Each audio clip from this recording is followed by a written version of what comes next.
Hi dear students. അപ്പോൾ എല്ലാവർക്കും ഉള്ളൊരു ഡൗട്ടാണ്, എന്തൊക്കെയാണ് നമ്മൾ ഇമ്പോർട്ടൻ്റ് ആയിട്ട് തിയറി ക്വസ്റ്റ്യൻസ് ആയിട്ട് വരാനായിട്ട് പോകുന്നത്. പ്ലസിൽ നമുക്കറിയാം ഒരുപാട് തിയറി ക്വസ്റ്റ്യൻസ് ചോദിക്കാൻ സാധ്യതയുള്ള കുറേ ചാപ്റ്റേഴ്സ് ആണ് നമ്മൾക്കുള്ളത്. അപ്പോൾ ഓരോ ചാപ്റ്റർ വൈസും നമുക്ക് നോക്കാം എന്തൊക്കെ ക്വസ്റ്റ്യൻസ് ആണ് കഴിഞ്ഞ വർഷങ്ങളിൽ നമുക്ക് വന്നിട്ടുള്ളത് എന്നുള്ളത്. അപ്പോൾ ആദ്യം പറയുകയാണെങ്കിൽ നമ്മൾ scoop and development completely theory based ആയിട്ടുള്ള ചാപ്റ്ററാണ്, പ്രോബ്ലംസ് ഒന്നും ഇല്ലാത്തൊരു ചാപ്റ്ററാണ്. അപ്പോൾ അതിൽ നിന്ന് ഒരുപാട് ചോദ്യങ്ങൾ നമുക്ക് കഴിഞ്ഞ വർഷങ്ങളിൽ നിന്ന് വന്നിട്ടുണ്ട്.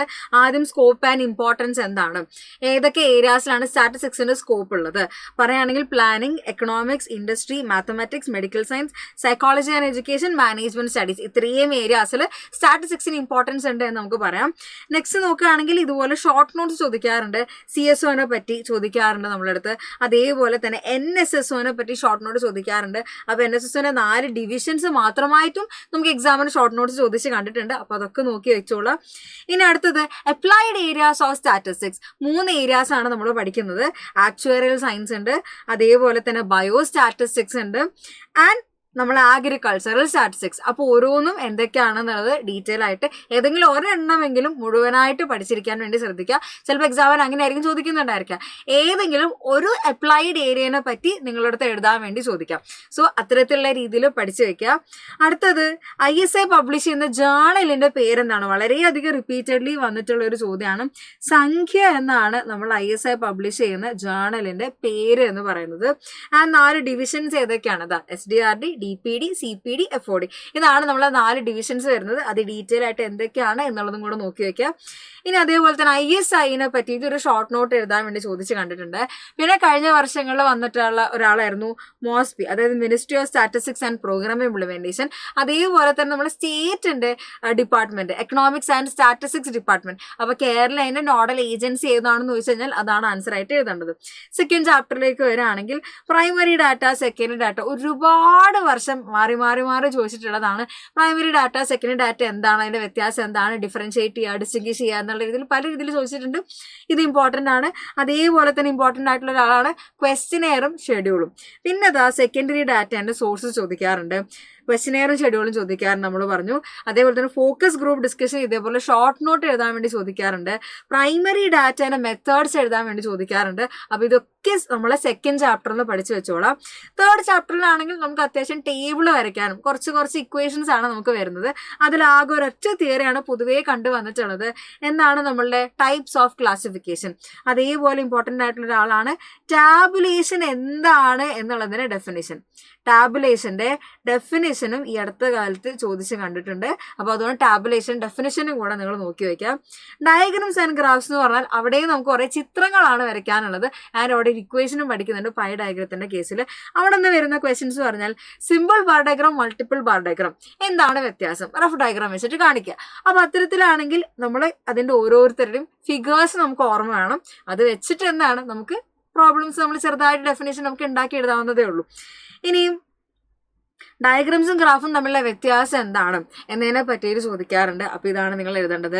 ഇനി ഡയഗ്രംസിൻ്റെ പേരുകൾ എഴുതാൻ 5 ഡയഗ്രാം പഠിക്കുന്നുണ്ട്. Simple bar diagram, multiple bar diagram, subdivide bar diagram, percentage bar diagram, pie diagram. ഈ 5 ഡയഗ്രംസിൻ്റെ പേര് ഓർത്ത് വെച്ചോളാം. ഗ്രാഫുകളും നമ്മൾ 5 എണ്ണം തന്നെയാണ് പഠിക്കുന്നത്. Histogram, frequency curve, frequency polygon, ഒജേഴ്സ്, സ്കാറ്റർ പ്ലോട്ട്. അപ്പോൾ 5 ഡയഗ്രംസ് നമ്മളവിടെ പഠിക്കുന്നുണ്ട്. ഇനി ബാർ ഡയഗ്രാം, പൈ ഡയഗ്രാം തമ്മിലുള്ള വ്യത്യാസം, ബാർ ഡയഗ്രാം ഹിസ്റ്റോഗ്രാമും അതേപോലെ തന്നെയാണ് ഡയഗ്രാമും ഗ്രാഫും. രണ്ടാൾക്കാരും പ്രോപ്പർട്ടീസ് ഏറെക്കുറെ എന്താണ്, ബാർ ഡയഗ്രാം ഹിസ്റ്റോഗ്രാം ചോദിച്ചു കഴിഞ്ഞാലും അല്ലെങ്കിൽ ഇവിടെ ഡയഗ്രാം ആൻഡ് ഗ്രാഫ് ചോദിച്ചു കഴിഞ്ഞാലും പോയിന്റ്സ് കൈൻഡ് ഓഫ് സിമിലർ ആണ്. അത് നിങ്ങൾ ചെറുതായിട്ടൊന്ന് അഡ്ജസ്റ്റ് ചെയ്താൽ മാത്രം മതി. അപ്പോൾ പോയിന്റ്സ് എന്തൊക്കെയാണെന്നത് നോക്കി വെക്കുക. ഇനി ഈ സെണൽ ടെൻഡൻസിയിലാണെങ്കിൽ നമുക്കറിയാം ഒരുപാട് ഇക്വേഷൻസ് ആണ് നമുക്ക് പഠിക്കാനായിട്ടുള്ളത്. അതിൽ നിന്ന് വരുന്ന ഒരു തിയറി ക്വസ്റ്റ്യൻ എന്ന് പറയുന്നത് desirable properties of A good average ആണ്. ഇനി അതല്ലാതെ ചോദിക്കാൻ സാധ്യതയുള്ളത് ഇത്തരത്തിലുള്ള ചോദ്യങ്ങളാണ്. ഇത്തരത്തിലൊരു ഡെഫിനിഷൻ എന്തെങ്കിലും തന്നിട്ട് ഇത് ഏത് ടൈപ്പ് ആവറേജ് ആണെന്ന് കണ്ടുപിടിക്കാനാണ്. അപ്പോൾ ആവറേജസ് എന്തൊക്കെയാണ്, ഏതൊക്കെയാണ് അതിൻ്റെ പ്രോപ്പർട്ടീസ് എന്തൊക്കെയാണ് എന്നുള്ളതിനെ പറ്റി പറ്റിയിട്ട് അത്യാവശ്യം ഒരു ധാരണ ഉണ്ടെങ്കിലാണ് ഇത് നമുക്ക് ചെയ്യാൻ വേണ്ടി പറ്റുന്നുണ്ടായിരിക്കുക. അപ്പോൾ പ്രോപ്പർട്ടീസും നിങ്ങൾ നോക്കി വയ്ക്കാം. ഇപ്പോൾ ആദ്യത്തെ നോക്കുകയാണെങ്കിൽ ലൈറ്റ് മ്യൂസിക് കോമ്പറ്റീഷനിൽ ഒരു ആവറേജ് കാണാനാണെങ്കിൽ അത്തരത്തിൽ ക്വാളിറ്റേറ്റീവ് ആയിട്ടുള്ള ഡാറ്റ ആണെങ്കിൽ മീഡിയൻ ആണ് നമ്മൾ കാണുന്നുണ്ടായിരിക്കുക. ഫുട്വെയറിന്റെ സൈസ് ചോദിച്ചു കഴിഞ്ഞാൽ അവിടെ നമ്മൾ കാണുന്നുണ്ടായിരിക്കാം ഷൂ സൈസ് എന്നൊക്കെ പറഞ്ഞു കഴിഞ്ഞാൽ ബിസിനസ് ആവറേജ്, ഫാഷനബിൾ ആവറേജ്, മോഡാണ് നമ്മൾ കാണുന്നുണ്ടായിരിക്കാം. ആൻഡ് ഇവിടെ നോക്കുകയാണെങ്കിൽ ആവറേജ് സ്പീഡ് എന്നാണ് ചോദിച്ചിരിക്കുന്നത്. ഏതാണ്? ഹാർമോണിക് മീൻ ആണ് നമ്മൾ കണ്ടത്. Last average percentage increase. Percentage increase കണ്ടു കഴിഞ്ഞാൽ ഉറപ്പിച്ചോളൂ അവിടെ ചോദിച്ചിട്ടുള്ളത് ജോമെട്രിക് മീനിനെ പറ്റിയിട്ടാണ് നമ്മളടുത്ത് ചോദിച്ചിട്ടുള്ളത് എന്നുള്ളത് മനസ്സിലാക്കാം. ഇനി നമ്മൾ ഡിസ്പേർഷനിലേക്ക് വരികയാണെങ്കിൽ അവിടെയും നമുക്ക് ഒരുപാട് ഇക്വേഷൻസ് ആണ് വരുന്നത്. എന്നാലും നമുക്ക് ഇതേപോലെ നേരത്തെ കണ്ട പോലെ ഡെഫിനേഷൻ വെച്ചിട്ടുള്ള ചോദ്യങ്ങൾ വരാറുണ്ട്. Value of standard deviation is always positive. അല്ല, അതെന്താണ്? അത് ഫോൾസ് ആയിരിക്കും. അത് ഫോൾസ് ആയിരിക്കും. കാരണം എന്താണ്? ഏറ്റവും ചെറിയ വാല്യൂ എന്ന് പറയുന്നത് 0 ആണ്. 0നെ നമ്മൾ പോസിറ്റീവ് നെഗറ്റീവ് എന്ന് പറയാറില്ല. അതുകൊണ്ടാണ് അവിടെ ഓൾവേസ് പോസിറ്റീവ് എന്നുള്ള ടേം എടുക്കാത്തത്. നോൺ നെഗറ്റീവ് എന്ന് പറഞ്ഞാൽ ഓക്കെയാണ്. 0 എന്നാണ്, നെഗറ്റീവ് അല്ല, നോൺ നെഗറ്റീവ് ആണ്. അപ്പോൾ സിഗ്മ സ്റ്റാൻഡേർഡ് ഡീവിയേഷൻ എന്താണ്? Greater than or equal to 0 ആണ്. അപ്പോൾ ഇത് ഫോൾസ് ആണ്.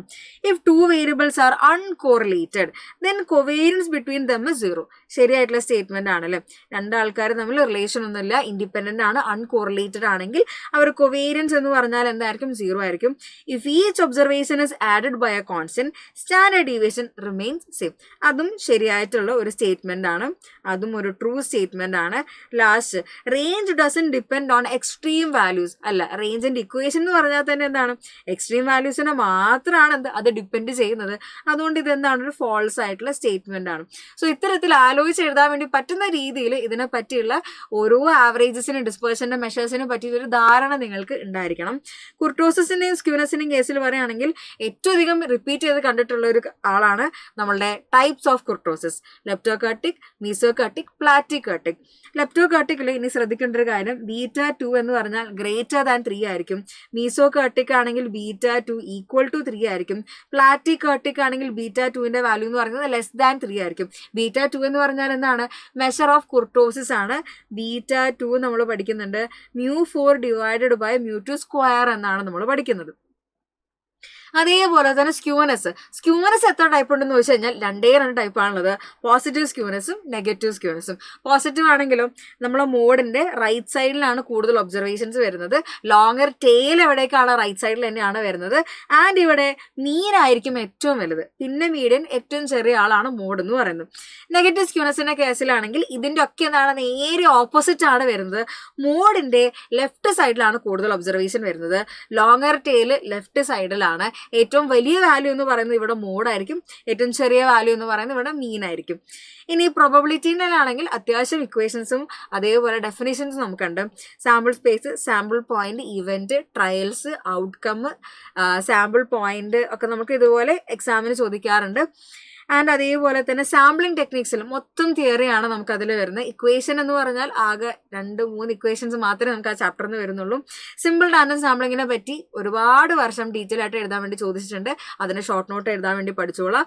സിമ്പിൾ റാൻഡം സാമ്പിളിംഗ് 2 ടൈപ്പ് ഉണ്ട്. സിമ്പിൾ റാൻഡം സാമ്പിളിംഗ് വിത്ത് റീപ്ലേസ്മെന്റും വിത്തൗട്ട് റീപ്ലേസ്മെന്റും. അതിലാണ് നമുക്ക് ഇക്വേഷൻ ഒരെണ്ണം വരുന്നത്.